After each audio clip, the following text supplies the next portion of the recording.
Ensancha el sitio de tu tienda y las cortinas de tus habitaciones.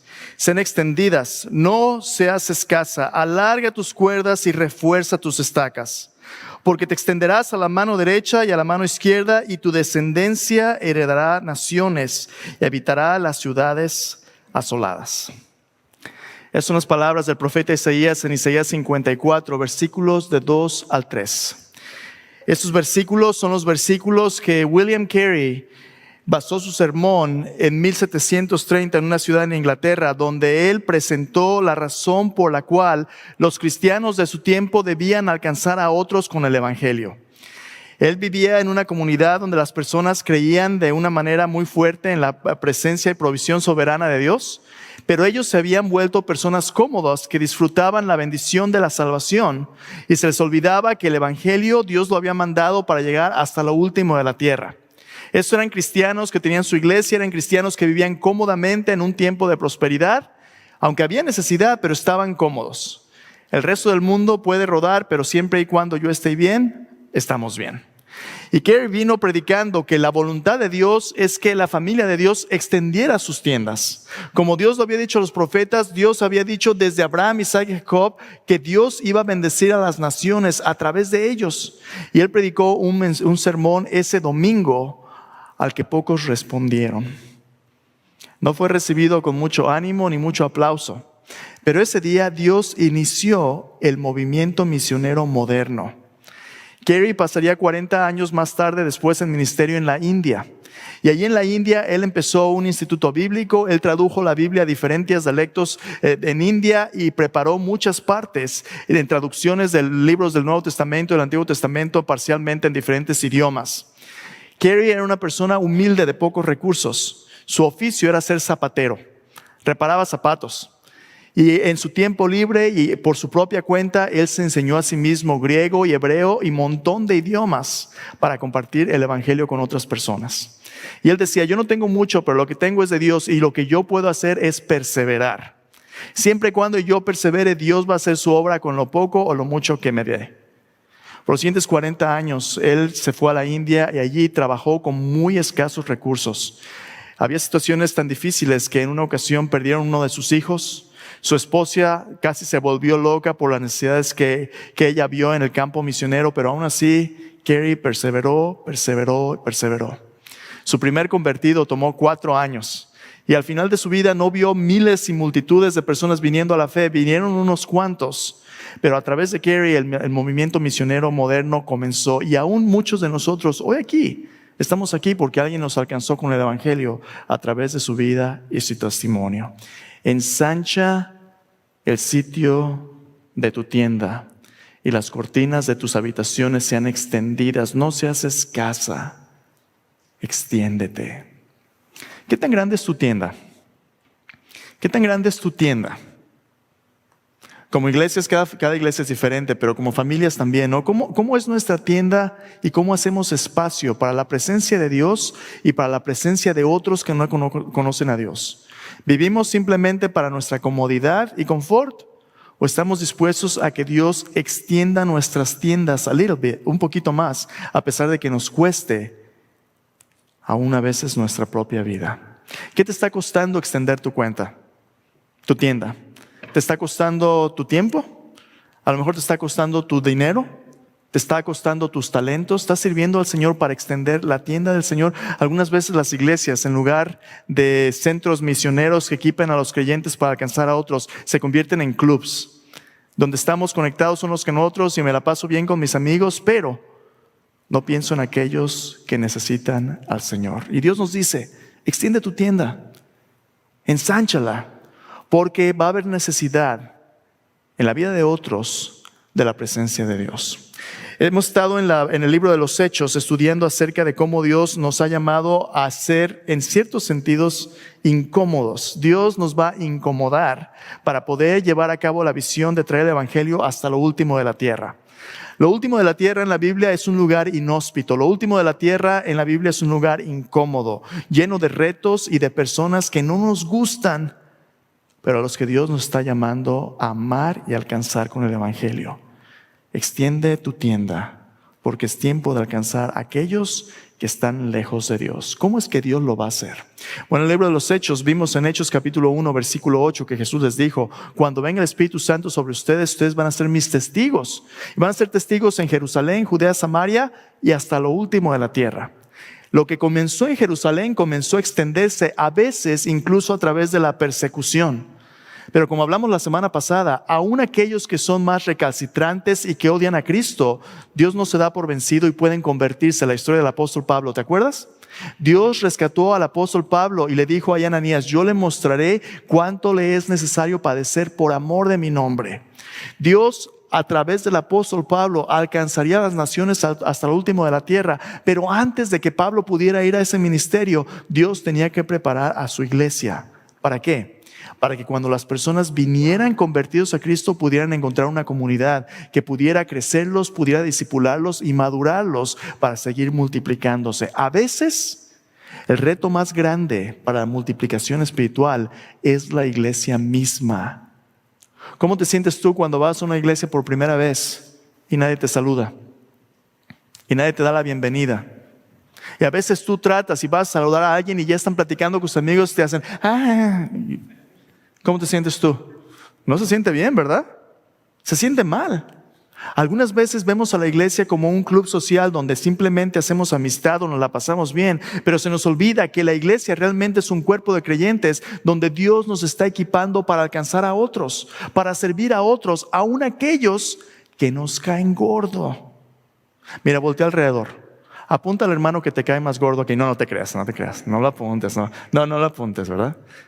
Siempre va a haber alguien en cualquier congregación que nos va a hacer la vida un poquito complicada. Pero déjame decirte esto, es lo mismo contigo, ¿no? Decía por ahí un dicho en español: no soy monedita de oro, ¿verdad? Para caerle bien a todos. Bueno, pero Dios no te está pidiendo que seas monedita de oro, Dios está pidiendo que seas un misionero. ¿Cómo le vamos a hacer? Bueno, el costo va a ser nuestra propia vida, no lo que yo quiero, sino lo que Dios ama. El pasaje que vamos a ver el día de hoy en Hechos capítulo 9 y capítulo 10 nos habla acerca de cómo Dios trabajó en el corazón del apóstol Pedro para preparar a toda la iglesia para alcanzar hasta lo último de la tierra, empezando con aquellos que ya son parte de la congregación, los santos, los escogidos, seguidores de Cristo, pero extendiéndose hacia los pecadores. A veces, especialmente nosotros como ministros y pastores, es cómodo quedarnos en la congregación de los santos. Pero se nos olvida que los pecadores están en necesidad del evangelio y allá es donde Dios nos quiere y para eso equipamos a los santos. La pregunta que vamos a ver el día de hoy es esta, en Hechos capítulo 9, 32 al 10, 48. ¿Cómo es que el Señor empuja a sus discípulos más allá de la comodidad de sus ministerios cotidianos? En otras palabras, ¿quiere Dios que seas parte tú de una congregación? Sí. Dios quiere que todo creyente sea parte de una congregación.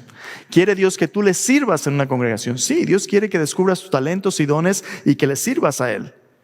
Pero no es suficiente que sirvas dentro de la iglesia. Dios quiere equiparte y capacitarte para que de la bendición que Él pone en esta congregación se derrame en la vida de aquellos que tienen necesidad. Ahora somos menos de 100 personas. Pero ¿cuántas personas viven en nuestra comunidad? Miles de personas. En nuestra ciudad, millones de personas. ¿Crees que todos ellos tienen una congregación donde siguen a Cristo? No. ¿Sabes qué hace la mayoría de las personas domingo en la mañana, verdad? ¿Qué hacen? Es el día de fútbol, es el día de ir a jugar soccer, es el día de la carne asada, juntarse con la familia. Nada de malo en eso. Nada de malo en pasar pasatiempo, descansar, estar con la familia. Pero va a llegar un momento en el cual tus actividades cotidianas no van a ser suficientemente fuertes para enfrentar las situaciones más difíciles de nuestra vida.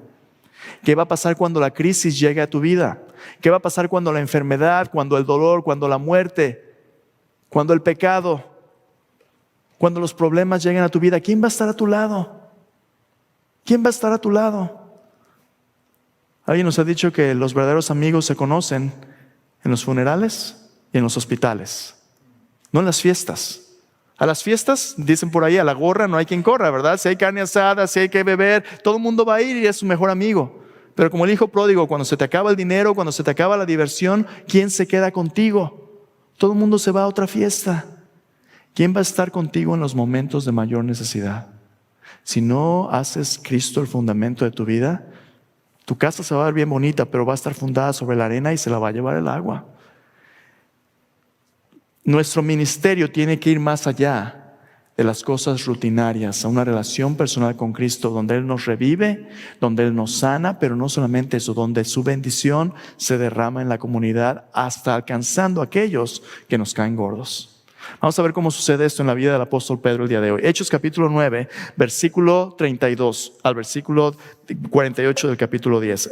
En el sermón que Carey predicó en esta iglesia, William Carey, él tenía simplemente 2 puntos de su sermón. No sabemos todo lo que dijo, no existe ningún escrito de todo su sermón, pero ese día él predicó 2 cosas que había en su corazón basado en el pasaje de Isaías. Y las 2 cosas son estas. Primero, tenemos que esperar que Dios haga grandes cosas.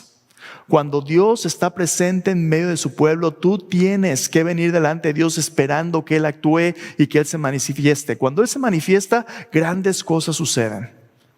Pero porque Dios hace grandes cosas, también Dios nos invita a intentar hacer grandes cosas para Dios. Entonces, el día de hoy vamos a leer en un momento este pasaje. Cuando Dios se hace presente, la presencia sobrenatural y vivificante del Señor nos saca de nuestra zona de comodidad, expandiendo nuestra visión de lo que Dios va a hacer. Para 2 cosas. Igual que Carey, Dios quiere que esperemos grandes cosas de Él. Cuando nos reunimos, Cristo ha prometido, donde 2 o 3 están reunidos en mi nombre, yo allí estoy. Cuando vienes a la iglesia a reunirte en su nombre, ¿vienes nada más a poner una marquita, hoy fui a la iglesia? ¿O vienes esperando tener un encuentro personal con Dios? Y si vienes esperando tener un encuentro personal con Dios en comunidad, ¿cómo es que se ve un encuentro personal con Dios en la vida real? Acompáñame a Hechos capítulo 9, porque un encuentro con Dios es precisamente lo que sucedió en la vida del apóstol Pedro. Ahora, un poquito antes del versículo 32, para darte contexto. Si tú recuerdas, capítulo 9 es la conversión de Saulo.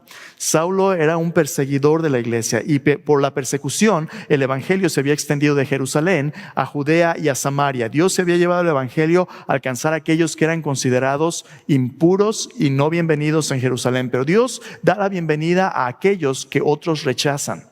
Aún a los que le odian, Dios tiene gracia y paciencia para alcanzarlos con su amor, como el apóstol Pablo después. Saulo se convierte en el apóstol Pablo y Dios en su misericordia nunca se rinde. Escúchame bien. Aunque la gente a veces te persiga y diga que nunca va a acercarse al Señor, no te des por vencido, porque Dios no se da por vencido. Saulo se convierte y después de su conversión quiero que veas lo que le sucede a la iglesia. Ahí en el versículo 30. Dice, cuando supieron esto los hermanos que estaban tratando de matar a Saulo, le llevaron hasta Cesarea y le enviaron a Tarso. Por un momento, Dios pone a un lado a Saulo. ¿Por qué? Porque tiene que prepararlo. Saulo se va a convertir en el apóstol Pablo y él va a llevar el evangelio hasta lo último de la tierra. Dios ya sabe lo que él va a hacer. Pero algunas veces Dios va adelante y ¿dónde va la iglesia? Allá atrás. Nos cuesta trabajo alcanzar a ver lo que Dios está haciendo porque nuestra visión de Dios es muy pequeña. Ponemos a Dios en una caja y no lo dejamos salir. Pero Dios va a expandir la visión de la iglesia, va a decir, es adelante a donde los quiero, el evangelio hasta lo último de la tierra. ¿Y cómo lo hace Dios? Bueno, la persecución empieza a bajar porque Saulo ya no persigue a la iglesia. Y mira lo que dice el versículo 31. Entonces las iglesias tenían paz por toda Judea, Galilea y Samaria.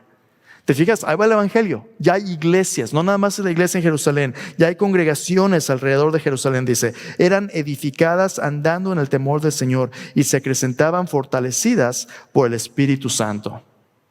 Hay personas que dicen, en los Estados Unidos tenemos miedo porque ahí viene la persecución, la iglesia está declinando. Déjame decirte, cuando hay persecución en nuestras vidas por la causa de Cristo, Dios utiliza la persecución para refinar y para pulir a sus hijos. La persecución nunca ha sido capaz de acabar con la iglesia. La iglesia se ha multiplicado y fortalecido porque los que son seguidores de Jesús van a tener que escoger entre su comodidad o entre su comunidad. ¿Cuál va a ganar?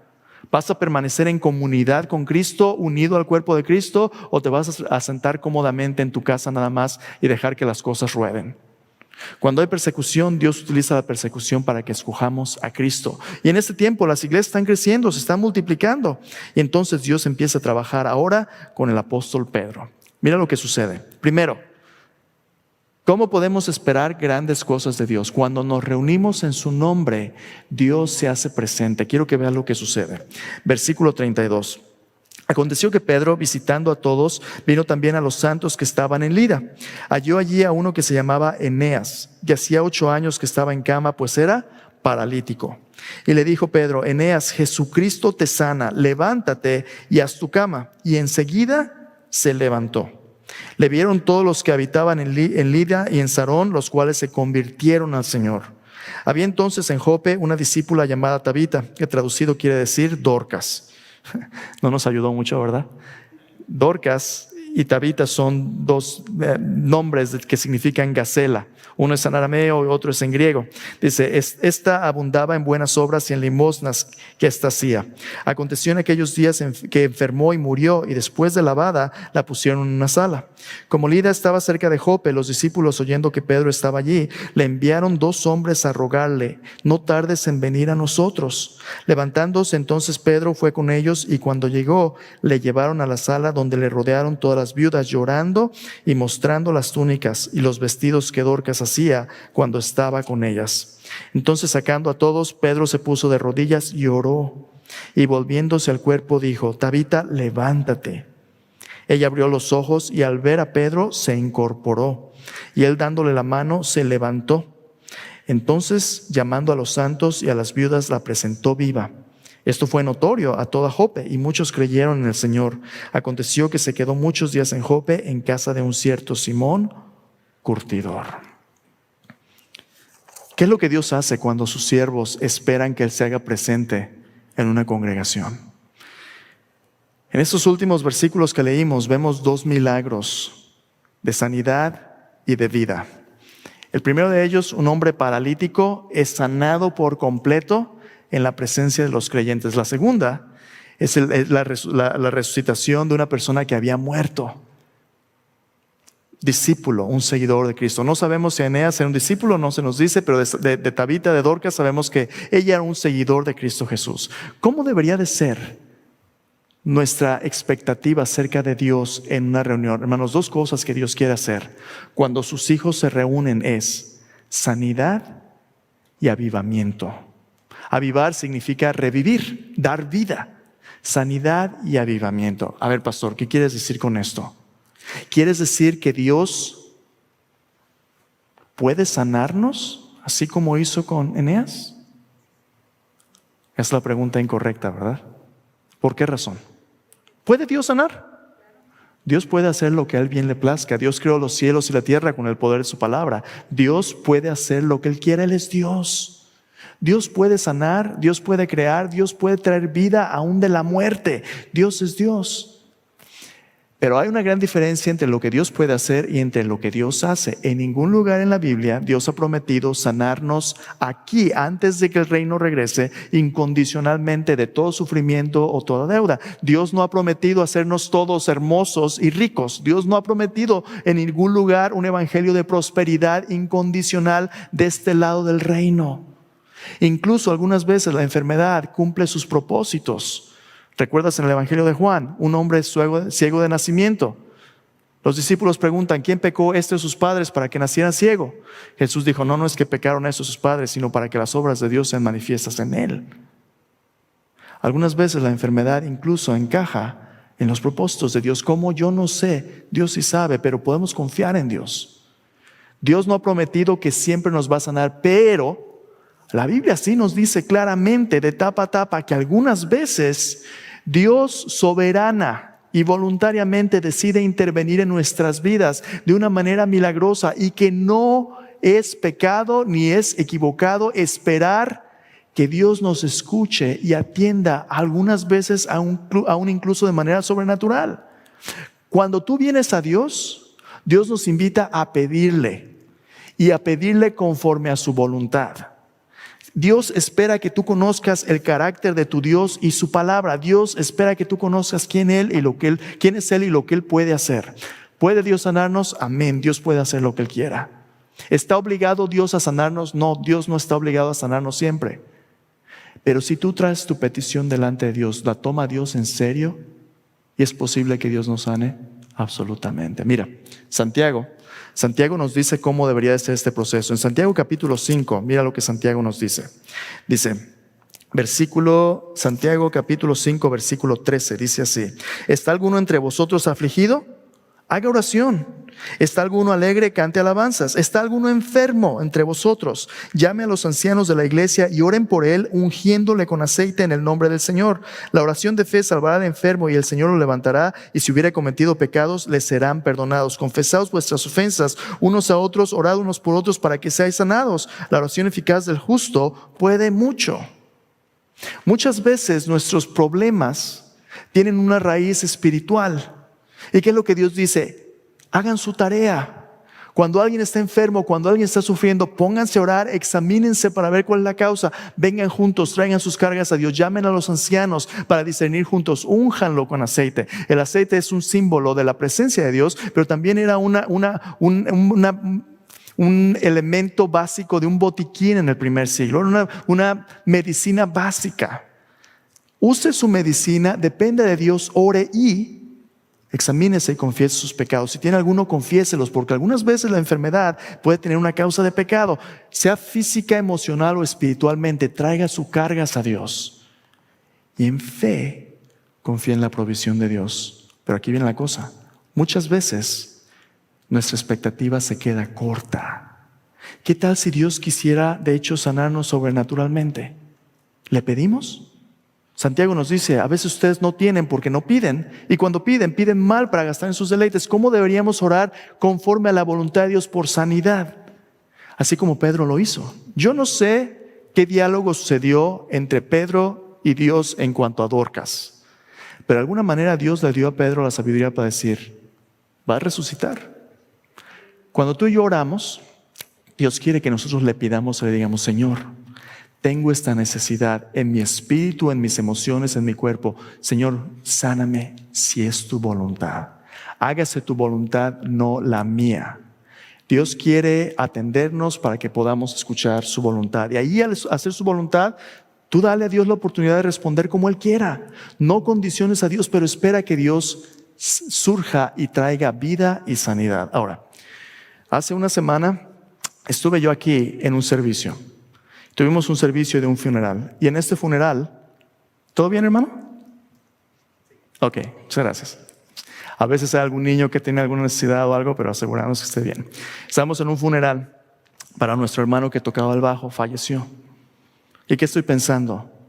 Señor, un día en la resurrección tú lo vas a levantar de los muertos, ¿verdad? Es la promesa del evangelio. Va a haber sanidad en el reino. Jesús dijo, un día Dios va a enjugar toda lágrima, va a secar nuestros ojos. Pero entonces, ¿qué?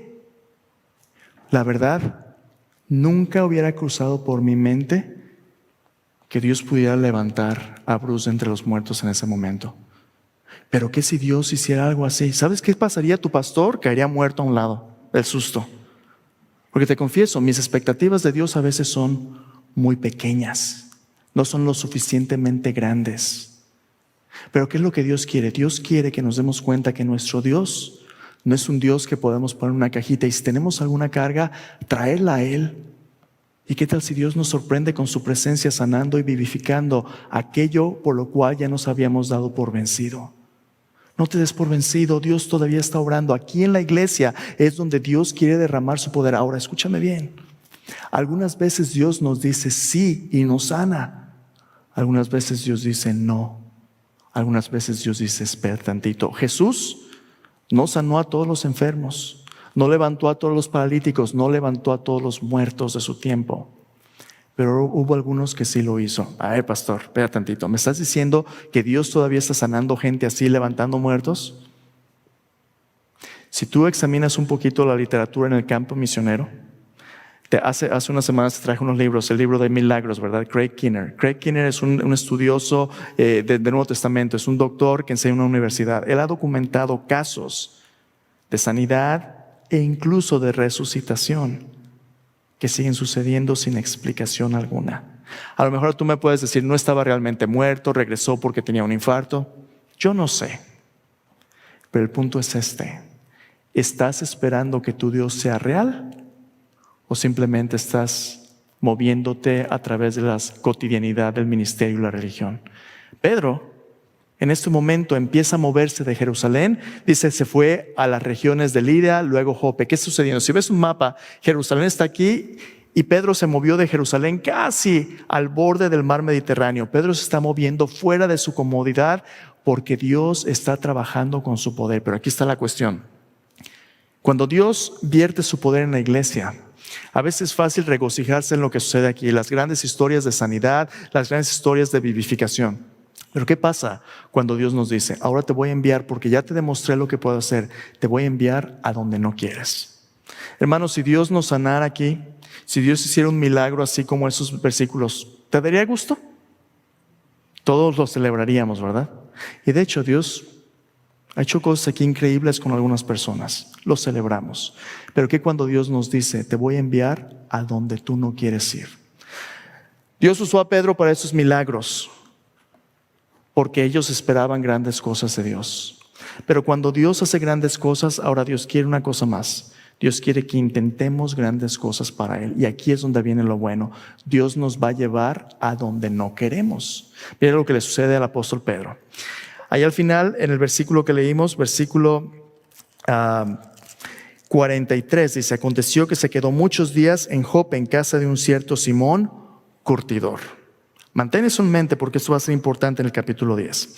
Capítulo 10 dice así: había en Cesarea un hombre llamado Cornelio, centurión de la compañía llamada La Italiana, piadoso y temeroso de Dios con toda su casa, que hacía muchas limosnas al pueblo y oraba a Dios siempre. Este vio claramente en una visión cómo a la hora 9 del día que un ángel de Dios entraba donde él estaba y le decía, Cornelio. Él, mirándole fijamente, atemorizado, dijo, ¿qué es, Señor? Y le dijo, tus oraciones, tus limosnas han subido para memoria delante de Dios. Envía pues ahora hombres a Jope y haz venir a Simón, el que tiene por sobrenombre Pedro. Este posa en casa de cierto Simón curtidor, que tiene su casa junto al mar. Él te dirá lo que es necesario que hagas. Pedro está confirmando a las iglesias. Pedro está siendo un instrumento para que el poder de Dios sane, vivifique. Ya la iglesia está creciendo, pero allá afuera hay gente que no tiene acceso al poder y la presencia de Dios. Hay un hombre romano, un centurión, al que un ángel se aparece porque él está buscando a Dios. Porque él está orando buscando al Dios verdadero, pero todavía no le ha llegado el evangelio. A veces la iglesia está allá y gente está buscando a Cristo, pero no han escuchado su palabra. ¿Y qué es lo que hace Dios? Dios le da una visión. ¿Puede Dios hacer eso? Dios es Dios, Dios puede hacer lo que Él quiera hacer. En el campo misionero escuchamos de personas que tienen visiones buscando la palabra de Dios. Tú has oído algunas veces la gente que dice, oye, yo tuve un sueño. Mucho cuidado con los sueños.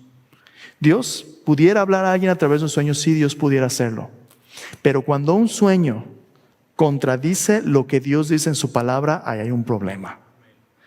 Cuando un sueño te apunta al Dios de la palabra, ese es Dios. Mira lo que sucede aquí. El ángel le pudo haber dicho el evangelio, pero no.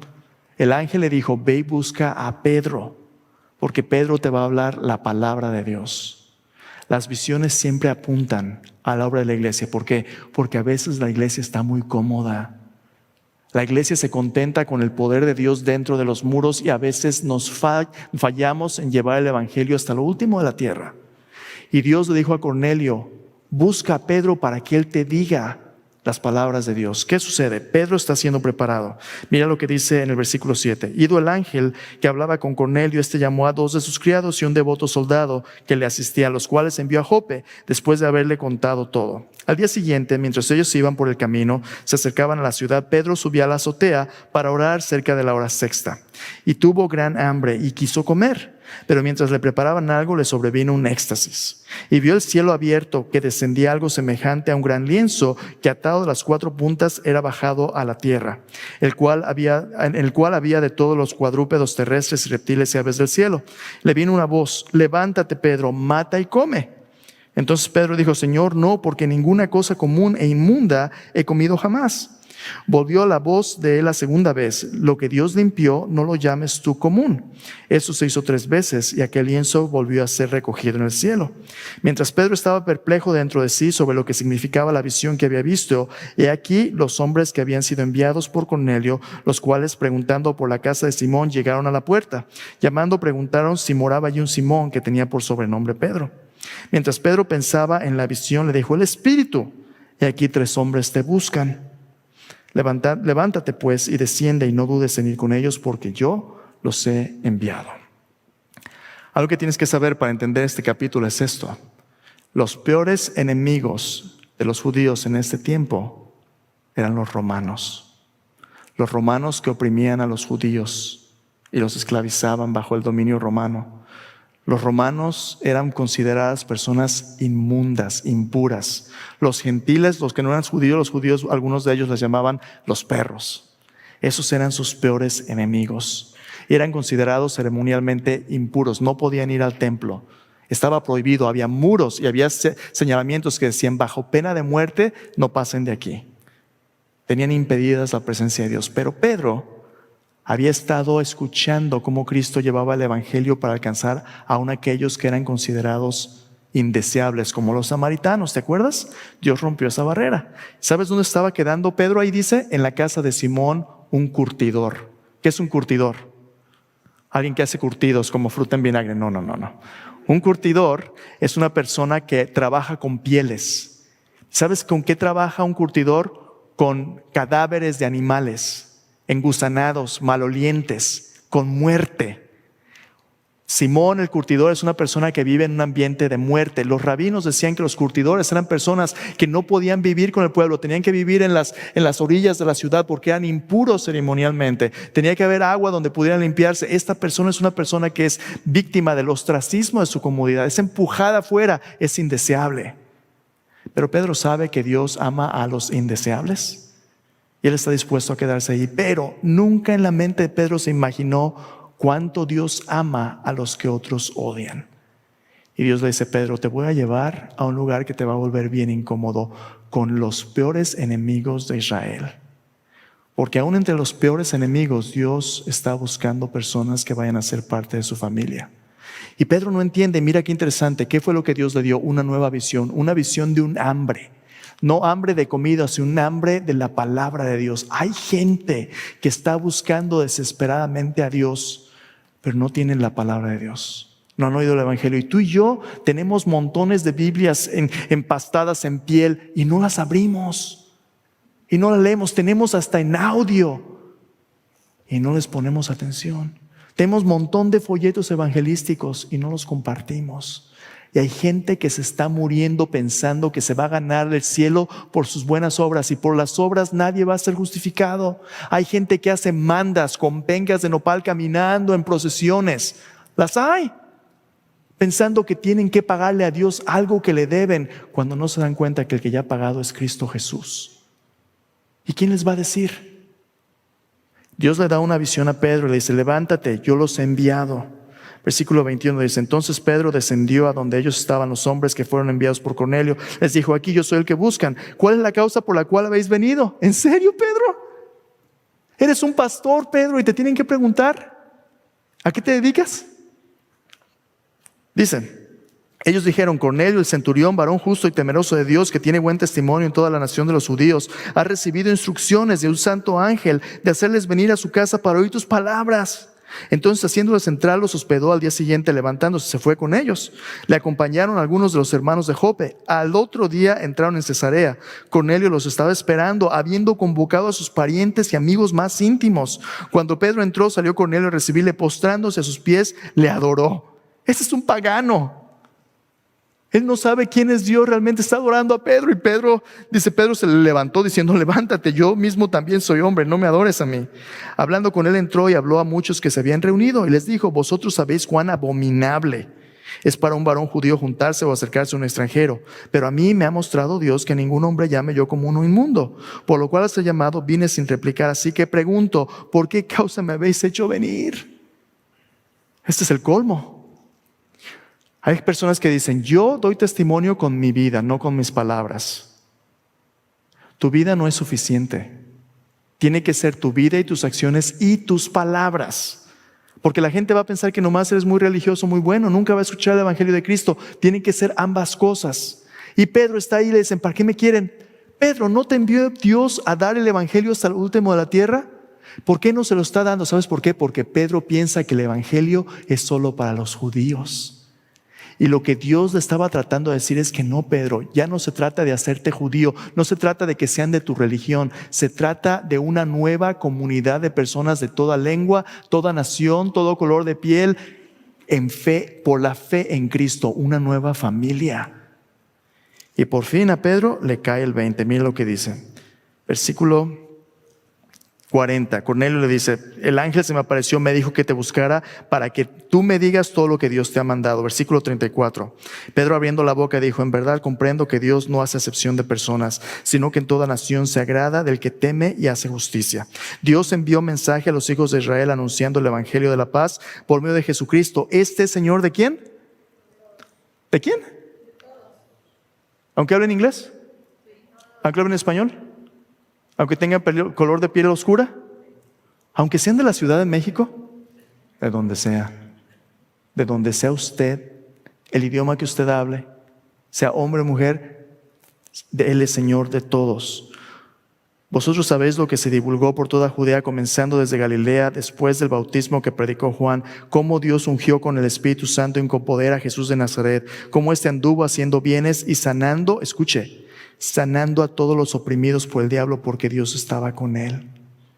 Y nosotros somos testigos de todas las cosas que Jesús hizo en la tierra de Judea y en Jerusalén, a quienes mataron colgando en un madero. A este levantó Dios al tercer día e hizo que se manifestase, no a todo el pueblo, sino a los testigos que Dios había ordenado de antemano, a nosotros que comimos y bebimos con él después que resucitó de los muertos. Nos mandó que predicásemos al pueblo y testificásemos que él es el que Dios ha puesto por juez de vivos y muertos. De este dan testimonios todos los profetas, que todos los que en él creyeren recibirán perdón de pecados por su nombre. Todos los que en él creyeren. Mientras aún hablaba Pedro estas palabras, el Espíritu Santo cayó sobre todos los que oían el discurso. Los fieles de la circuncisión que habían venido con Pedro se quedaron atónitos de que también sobre los gentiles se derramara el don del Espíritu Santo, porque los oían que hablaban en lenguas que magnificaban a Dios. Entonces respondió Pedro, ¿puede acaso impedir el agua para que no sean bautizados esos que han recibido el Espíritu Santo como nosotros? Mandó bautizarles en el nombre del Señor Jesús. Entonces le rogaron que se quedase por algunos días. ¿Sabes cuál es el milagro más grande de todos? No es sanar a una persona, ni siquiera levantar a un muerto físicamente. El milagro más grande de todos es la conversión de un pecador, del pecado y la muerte espiritual a la fe en Cristo y la vida eterna. El milagro más grande de todos es la conversión. Y en este pasaje Dios nos muestra que por el evangelio aún el peor enemigo puede convertirse en un miembro de la familia de Dios.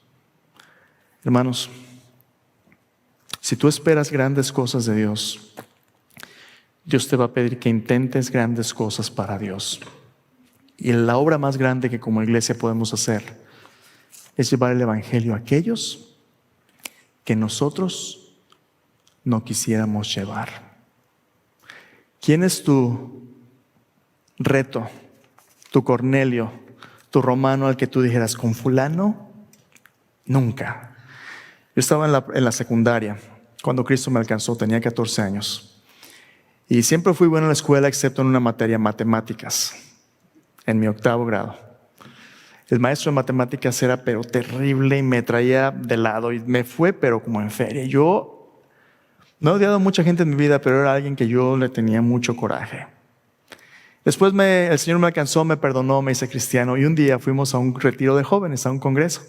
Era un concierto evangelístico. Llegué yo y entré al concierto y mi maestro Miguel Ángel Mondragón estaba ahí enfrente.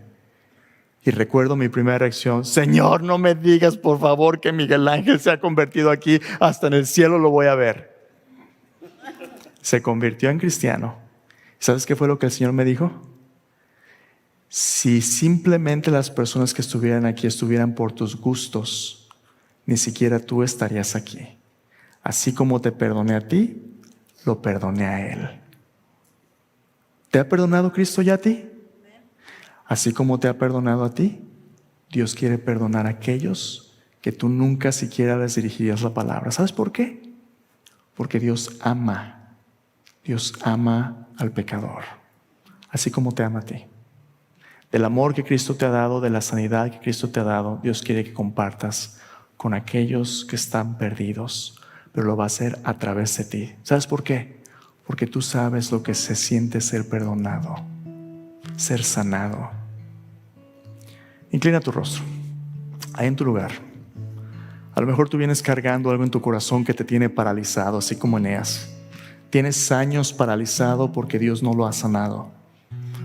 A lo mejor hay cosas que no tienes solución y sientes que la muerte, el dolor es la última palabra. Dios puede levantar a los muertos. Dios puede sanar lo imposible, física, emocional, espiritualmente. Hemos estado orando por la familia de nuestro hermano Freddy. Nuestro hermano Freddy está en tratamiento ahorita por su cáncer. Acaban de perder a su hija por COVID. Pero hemos estado orando que el Señor los sostenga, los consuele. Esta mañana vamos a orar por él. Él está aquí en adoración. Está aquí en adoración porque él cree grandes cosas de su Dios. Y él ha dicho que ya sea que Dios le sane o la prueba sea sostenida, él confía en el Señor. Pero vamos a ser obedientes a la palabra y vamos a interceder por él y su familia hoy. Que el Señor les consuele en la pérdida de su hija y madre, esposa. Que el Señor los sostenga. Y si tú estás aquí hoy, quieres que el Señor te sane, quieres que el Señor te abra esperanza al corazón, dile: Señor, yo te necesito. Abre tu corazón y dile: Señor, yo necesito tu sanidad hoy. En mi corazón, en mi vida, en mi cuerpo, en mi espíritu. A lo mejor es tu matrimonio, a lo mejor es un hijo rebelde, yo no sé qué sea. Abre tu corazón al Señor y dile: Señor, sáname. Pero es lo que Dios te da. Si hay alguien al que Dios te está llamando a llevarle su palabra, dile: Señor, prepárame para llevar tu sanidad a aquel que la necesita más. Padre bendito, hoy te adoramos. Señor, que queremos levantar a la familia de nuestro hermano Freddy hoy delante de ti, especialmente a él en su necesidad física, Señor, en su sanidad. Yo te pido que tú pongas tu mano sobre él, Señor. Señor, no nos cabe duda que tú puedes sanarlo si tú quieres. Pero confiamos en ti, Señor, y con nuestro Señor Jesucristo, Padre, confesamos que queremos que se haga tu voluntad. Tú sabes mejor, Señor. Señor, tú no has prometido sanarnos incondicionalmente, pero tú puedes sanarnos. Y Señor, traemos su necesidad delante de ti. Pedimos sanidad para él, provisión para él y su familia, protección, consuelo, Señor, esperanza, Señor, que ellos puedan acercarse más a ti, porque tú nunca los vas a fallar, Señor, no los vas a dejar desamparar. Te pido por esta congregación también y los que están en línea, Señor, adorando juntos. Te pido que si hay alguna necesidad física, emocional, si el enemigo, Señor, ha atado a alguno, Señor, en prisiones de oscuridad, de muerte, de temor, que tú, Señor, los liberes, que tu perdón y el evangelio, que tu Espíritu Santo, Señor, sople vida nueva en nuestras vidas, Señor. Señor, abrimos nuestro corazón y nuestras manos, nuestras vidas a ti, para que tú te hagas presente con el poder con que solo tú puedes, Señor Jesús. Te damos nuestra necesidad, recibimos tu presencia, tu perdón, tu fe, tu esperanza, tu amor en nuestras vidas, Señor. La salud que solamente fluye a través de tu Hijo Jesús, y aún en medio de la enfermedad, la esperanza que nos recuerda que un día, Señor, tú vas a enjugar nuestras lágrimas y levantar nuestro cuerpo a la vida eterna que has prometido. Hasta ese día, Señor, confiamos en ti. Nos sanes o no, somos tuyos y confiamos en ti, Señor. Te adoramos, Señor. Al cantarte a ti, confesamos que somos tuyos. Llévanos, Señor, a llevar el evangelio hasta lo último de la tierra. En el nombre de Jesús. Amén.